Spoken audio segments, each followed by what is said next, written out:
Hi there, my name is Alicia Price, and I serve as the current prevention coordinator at ASAP of Anderson. I'm sorry I can't be there with you today, but I told Megan that I'd be happy to do these virtually just with all the chaos of COVID-19. My schedule just got altered and tonight wouldn't work. So here are all of my thoughts, and I have one video for each question. So this says, what are you involved in both at work and outside of work?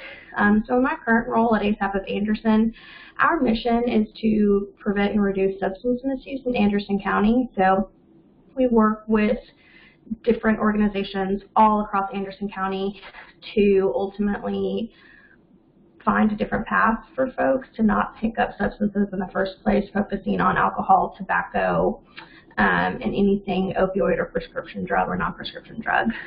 So as you know, perhaps right now we're in a huge opioid crisis, so my work takes me a lot of different places, from school systems to law enforcement agencies to local businesses. I have the opportunity to engage with quite a different population depending on what I'm doing for the day. But the things that I have done outside of work have looked a little bit different over the years. So currently, I am the president-elect for the board for Girls on the Run of Greater Knoxville. On top of that, I serve on the board for the Young Professionals of Anderson County, since even though I live in Knoxville, my primary role is in Anderson County. I recently rolled off as the chair of the Leadership and Professional Development Committee for the United Way Young Leaders Society. And in the past, I have done a few different things, one of which was serve on the UT Young Alumni Council. I was the campus relations chair a few years ago, and have also served with Big Brothers Big Sisters and the Junior League of Knoxville. And I think that is it for, and then also for question one, it says, what is your connection with the University of Tennessee? So I'm a two-time alum from UT, so my bachelor's degree is in biological sciences with a concentration in microbiology, and then my master's degree is in higher education administration. And prior to this role and the role before this for me professionally, I worked at the University of Tennessee's Center for Leadership and Service, working with the Leadership Knoxville Scholars Program and a few other things. So it's now the Jones Center for Leadership and Service, and I hope you're involved with it while you're there. So the next question is, what brought you to Knoxville and what was your transition like? In full transparency, I did not grow up terribly far away from Knoxville. I grew up in Morristown, Tennessee, which is about 45 minutes kind of north and east of here. So any weekend I generally spent, if we wanted to go shopping or doing something, I spent it in Knoxville. But I was truly from more upper east Tennessee. So the transition itself was not terribly hard because not only did I transition to Knoxville, my family being only 45 minutes away, I also transitioned with my now husband. So for me, it was more about figuring out how to get plugged into the community, because even though I had spent a lot of time in Knoxville in kind of like a social capacity, I didn't necessarily understand what it meant to serve the community. And now also being in Anderson County, I think it's just a bit of research and figuring out what really are some of the areas of need for the community, and then also discovering, like, what do I enjoy? What do I just want to go and get involved in? And it's a little bit of networking and trial and error and seeing what ultimately makes sense. But for me, the transition wasn't anything very extreme. So the next question is, what did you find challenging about navigating a job search? So I am on my third professional role since graduating from my master's program. And I think for me, the most challenging thing so far has been finding that position that is a good fit. So I'll say my husband is a PA.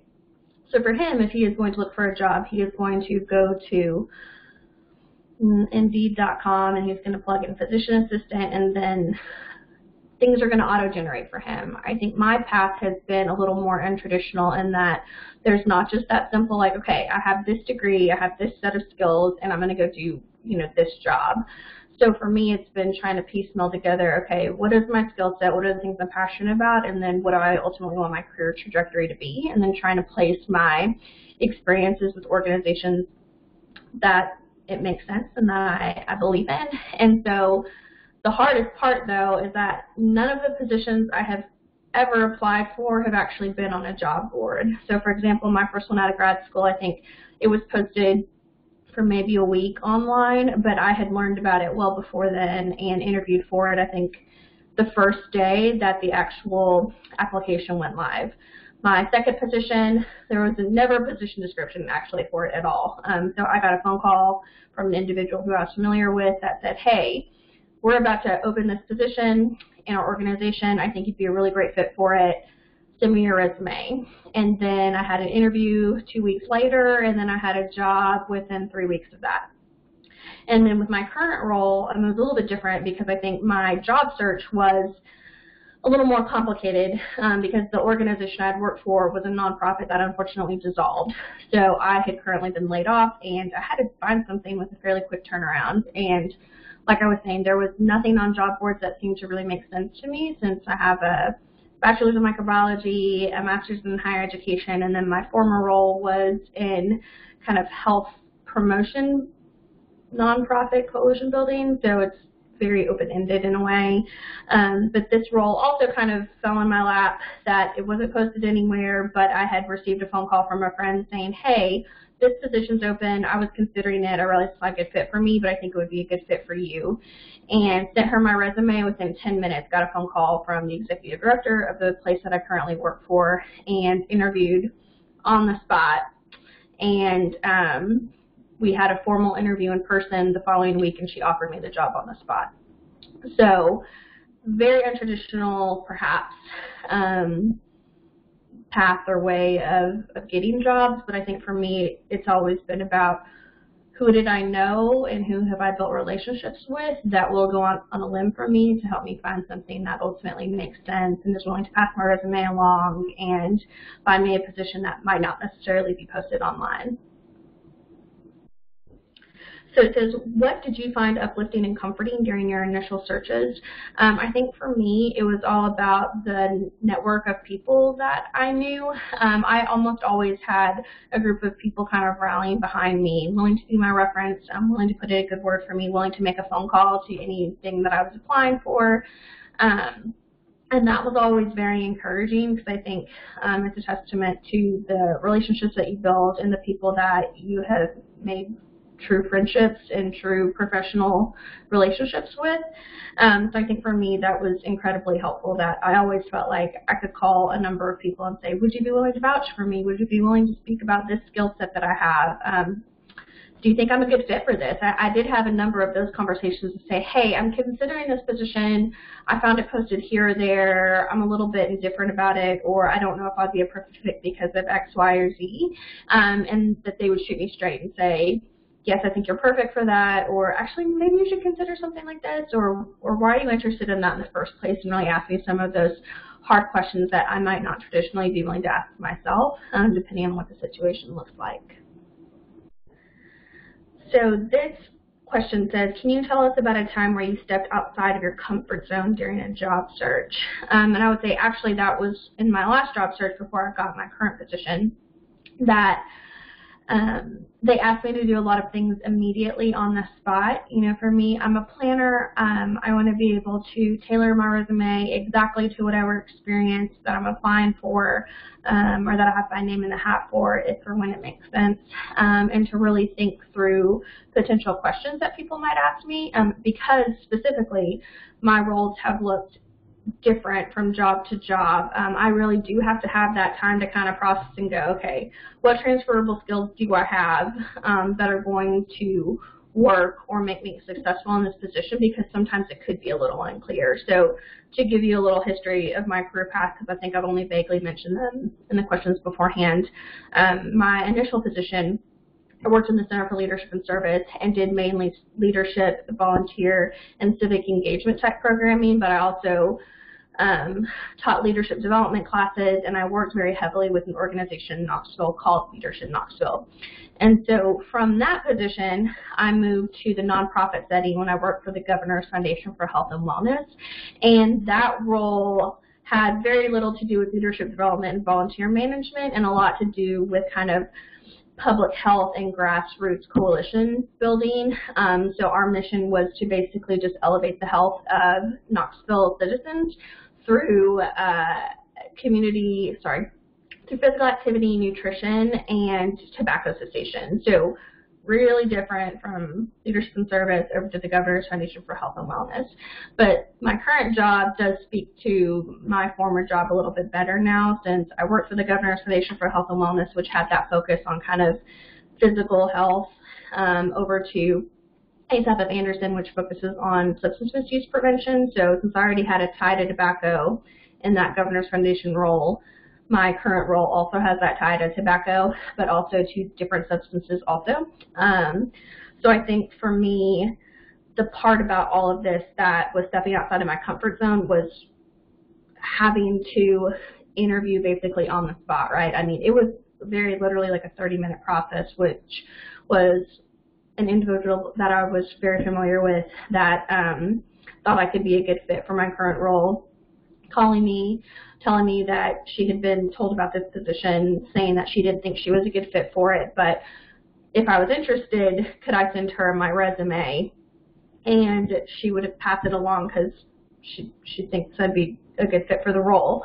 And then almost immediately when I sent her my resume, because I had it on hand, so I sent it along, and got a phone call very swiftly, and then all of a sudden spent a whole hour on the phone talking about how my role at the Governor's Foundation and my former experiences in the Center for Leadership and Service would translate to this position that I had just read through about 30 minutes prior. And so I think for me, I would really have preferred to have done a little more planning. I would have really preferred to not think on the fly so much, knowing that the stakes were high and that, quite frankly, I did not know a lot about the opioid crisis, but I did have personal ties to it from my family and life experiences. And so I knew I could be passionate about this work, and I did have a background in tobacco cessation. But that definitely stretched me, being a planner and not being able to anticipate what was coming, and had to operate very quickly and in an unanticipated manner. The next question is, what was the first thing you did after you received your first job offer, and were there things you wish you had considered then? First thing I did after I got my first job offer was call my family and tell them that I got it and that I was incredibly excited. I will say, though, that because I had been working as a graduate assistant in the office that I received the full-time employment offer in initially, it was not a huge surprise to me. So if anything, I think I would have been more shocked if I hadn't got it, because I don't think they were wanting to take me through that interview process without ultimately offering me the position at the end of the day. But I think I was incredibly excited about it. And it says, were there things you wish you had considered then?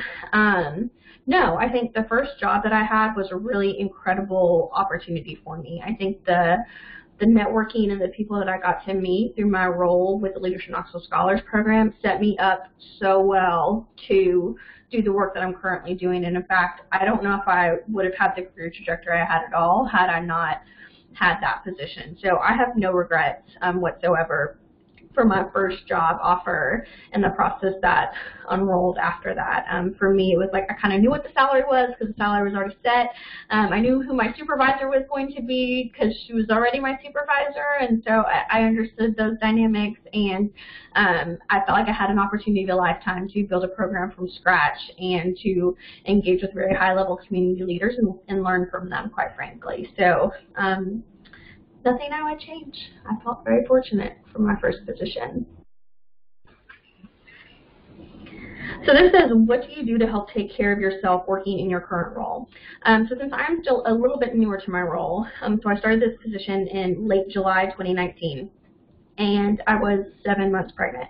And then I had a baby in September, late September 2019, and then I took a stint of maternity leave, and then I came back in late November, and am really just now understanding like the full extent of my role.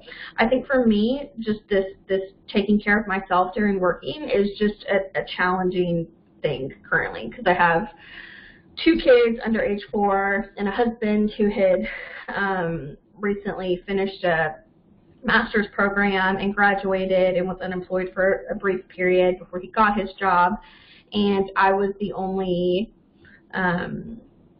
like financial stability for our home, and I was having to have a baby and start a new career all at the same time, and that was very stressful. So honestly, I feel like I'm just coming out of the fog of all of that and not doing a great job at taking care of myself because I work really late nights and I spend a lot of time in city council meetings and commissioner meetings and going to Nashville and DC to talk about different ways our elected officials can help support opioid and prescription drug legislation, and I think it's just hard. And in fact, I would say, to me, self-care is one of those like frequently talked about like work-life balance things that I think just is it bad to say I think it's a myth? I don't know if it's a myth necessarily as much as I think it's impossible to assume that on any given day that you can devote 100% of yourself to a job during just X, Y, or Z hours, and then you can go home and also think about taking care of your family. So I think there are some days where like I feel like I've really succeeded on the family side, and I've really taken care of myself, you know, physically and mentally, and I've eaten well, and I feel like a good mom. And then there's some, but I feel like a really bad employee. And then those other weeks where I feel like I'm really killing it at my job, like I'm doing a really wonderful job, and I feel really guilty that I haven't seen my kids in 14 hours. And so I guess all that to say, I think I'm just a work in progress with that, and I hope other folks on this panel have better advice for you because I'm not modeling that currently. The next question is, what is something no one told you as you navigated being a young professional that you wish someone had? I was very grateful to have mentors in my life fairly early as a young professional, but honestly, I wish I had gotten mentors outside of higher education almost immediately, since after my first 4.5 years working at the University of Tennessee, I then exited higher education, and even though I did have mentors and people that could guide me on what it means working outside of higher ed at that time, I just wish I had built those relationships a little bit earlier. So I think one of the best pieces of advice I had ever been given was having a board of directors kind of given to you, and I think that is really important. So who are those, you know, somewhere in the ballpark of like 3 to 5 people that you feel like you can call and give you different perspectives on professional work-life balance, guidance, that will also give you different perspectives, right? Like I don't want to necessarily go and ask 5 people to serve on my, you know, board of directors that weren't willing to give me very honest, sometimes hard feedback. And I will say at this point, like my board is like 4-ish people large, and I feel comfortable calling them every single time I'm navigating something a little bit hard. So yeah, I think my advice would be find your board of directors as early as possible. I mean, right out of the gates, as soon as you become a professional, because that first role might be, for me, 4.5 years long. It could be longer than that, and it could be much shorter than that too, because I've also had a number of friends that they got in their first position, it wasn't at all what they were expecting, and they left pretty swiftly within a year, under a year sometimes, depending on what they were doing. So I think getting those folks early to help guide you would be the best advice I could give you. So thinking back to your college years, what is one piece of advice you would give yourself? Would you give the same advice to current students going into their first job? So that piece of advice that I would give myself in my college years would be, A, be as involved as you can, which I did feel like I modeled in that, and I tried really hard to do based on my involvement on campus, because I think it helped give me a lot of different experiences to share as I went into my first, or to pull from as I went into my first professional position. But then the piece that I was not prepared for as a first-time professional was, it's just going to be so much harder than whatever you can imagine, right? You know, I already had an undergraduate degree and also a master's degree by the time I started my first role, and it was just so hard. I mean, just the transition from mainly being focused on my academics and then kind of work and things on the side to then being focused on my job performance and the outcomes that were required of me for my professional role was just a different kind of heavy and a different kind of stress and a different kind of, I don't know, just required a different kind of self-management than being in actual school did.